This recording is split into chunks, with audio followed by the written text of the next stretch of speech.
Gandang umaga sa ating lahat, no, mga ka-farmers, mga ka-viewers. So sa umagang ito, nandito po tayo, no, sa ating farm to kasi nagpapapitas po tayo ng talong. So ito na po ang ating talong, mga ka-farmers. Medyo patapos na din uli ang bunga. So sa mga nagtatanong sa atin kung ano ang ating gagawin din, share ko lang po sa inyo, pwede pa natin to uli papabungahin, no. So papabungahin pa natin to, mga farmers. So ang gagawin lang natin din, mag-abono, mag-spray lang ng pabulak. So yun ang gagawin natin din. Sobrang tangkad na po ito, mga ka-farmers, no. Sa mga 6 feet na ang taas sa ating talong. Ganun pa man, nakapakalaki na ang mga puno. Kaya ang gagawin lang natin din, mga ka-farmers, pipitasin ang mga bungang pwedeng ma-harvest, and then yung mga silbi pangit, kasi may mga pangit na bunga, tanggalin lang din para pag bulak, mga ka-farmers, wala nang kahati, no, sa mga nutrient na pwedeng makakain. Kasi ang bunga nito na ganito kalaki ay pa isa-isa lang. So bulaklak, marami pang bulaklak, mga ka-farmers, no, sa bandang talbos. So yan, sobrang tangkad na ito.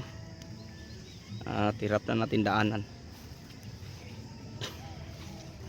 So ang gagawin lang natin din, pabulakin para magkabunga uli. So pag ganito, mga ka-farmers, may ulan na, share ko lang po sa inyo, gusto ma-experience list na sa sakit, no, and then at saka sa insecticide tulad ng whitefly at saka fruit shot borer. Kasi alam nyo, mga ka-farmers, sa umagang ito ibabahagi ko po sa inyo, ang ating tanim na talong prone po siya sa insekto, lalo na pag ang panahon ay tag-init or tag-araw, no, napaka-prone po niya. So ang mga fisting insekto na ating mapapansin sa mga panahon na yon, yung mga fruit shot borer, grabe sila, mga ka-farmers, at saka whitefly, no. So yun po. So kahit ganito lang, mga ka-farmers, ang bunga niya, dahil malaki ang puno, maraming sanga, marami pa po ito pag maipon na, no, ang mga bunga. So kaya pa po siguro sa ating 3,000 ka puno ang mga 400 to 500, no, kilos na ating mapipitas. So kanya na kadami, mga ka-farmers. So yun lang po, no, ang ma-share ko sa inyo na kaalaman sa umagang ito.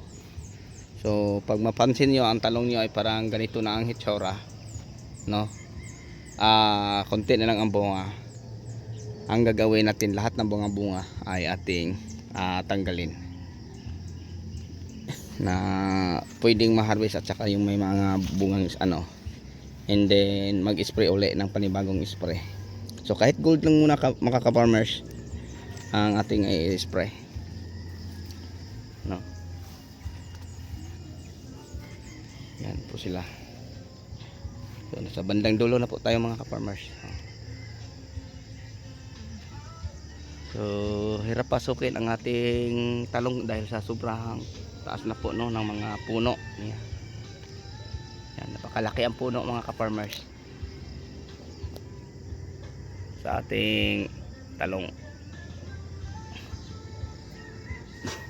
So yung ampalaya natin dyan, balik na natin bunutin, tawasan, at saka itiler para tataniman natin yung pipino.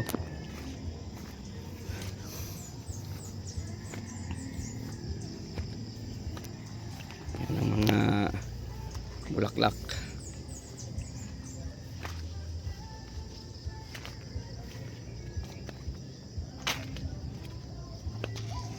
So naulan na din yung mga ka-farmers.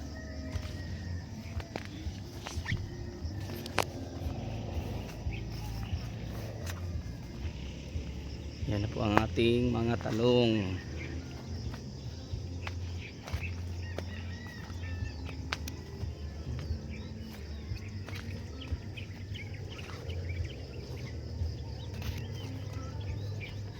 So ang dahon niya medyo matanda na dahil sa init.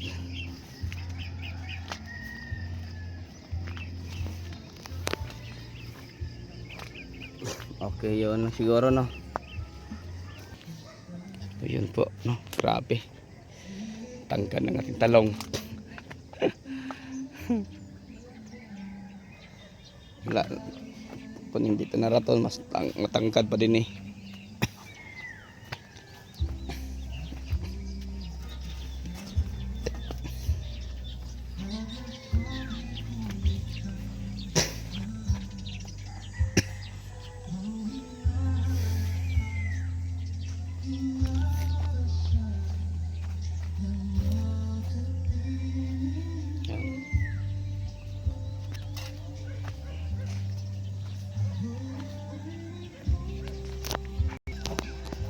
Ayan po ang ating ampalaya mga ka-farmers.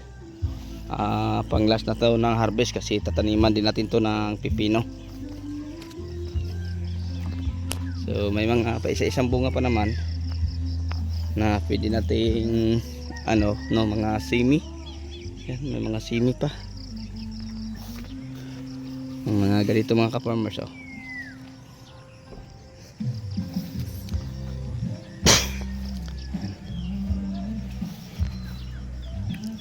Mga semi tiloka gayud tanang bunga ha. Okay, repair na to. Ihagbong lang yung mga dato tunga. Punito ra na. So kararating lang natin kahapon mga ka-farmers at ngayon lang po tayo nakagawa ng video. So June 1 ngayon mga ka-farmers. Yun ang may share at may update sa inyo. So silip tayo sa mga pananim natin habang nagkwento sa inyo ng mga kaalaman sa pagpa-farming. So yun lang ang gagawin natin mga ka-farmers sa talong. Lahat ng mga bunga, pag mapansin nyo ang mga daon ay matatanda na, so tanggalin lang lahat mga bunga. So mag-harvest ngayon ang mga bunga na hindi naman tayo maiwasan na may mga natatamaan sa uod, no, yung fruit borer, so tanggalin lang. Then pagkatapos matanggal mga ka-farmers, alisin sila, no, itapon, and then mag-spray tayo ng pang sa dahon para malaglag ang mga dahon. So yun lang. And then dito banda mga ka-farmers, yan, no, bansot na, hindi na to natin pinapadiligan ng fertilizer, hindi na pinapa-sprayhan. So sabay na itong bubunutin, no, sa ampalaya at saka kamatis kasi umpisa na namin din ang pagtatanim po ng ampalaya. So bubunutin to namin, itapon, and then yan. Ito sibulan damo. So yung estilo natin sa mga fusti kung sa ampalaya mga ka-farmer, share ko lang, same lang din sa farm to natin. So kahit saan man ako lilipat sa pagtatanim, maampalaya, matalong, pareho lang lahat ang planting distance sa ampalaya na hill to hill 1 meter, row to row 2.5 meters. So depende sa variety, kung may sitang pareho-iwan natin na konti. So yun po, no, mga ka-farmers ang may share ko sa inyo patungkol dyan. And then sa talong naman 2 meters lang. Sa kamatis medyo maiksi ng konti, no. 6 feet pwede na sa kamatis, 6 feet. So yun lang ang may share ko dyan sa inyo. Okay, so sa inyong lahat hanggang dito na lang po mga ka-farmers. Maraming salamat po, bye bye and God bless. So yan, so mamaya magawa ako ng video pag ang ating mga tao lumipat na dyan at mag-harvest, no. So ngayon June 1, so abangan nyo lang mga ka-farmers ang lahat ng mga gagawin natin, lalo na sa ating farm to, marami tayong gagawin doon.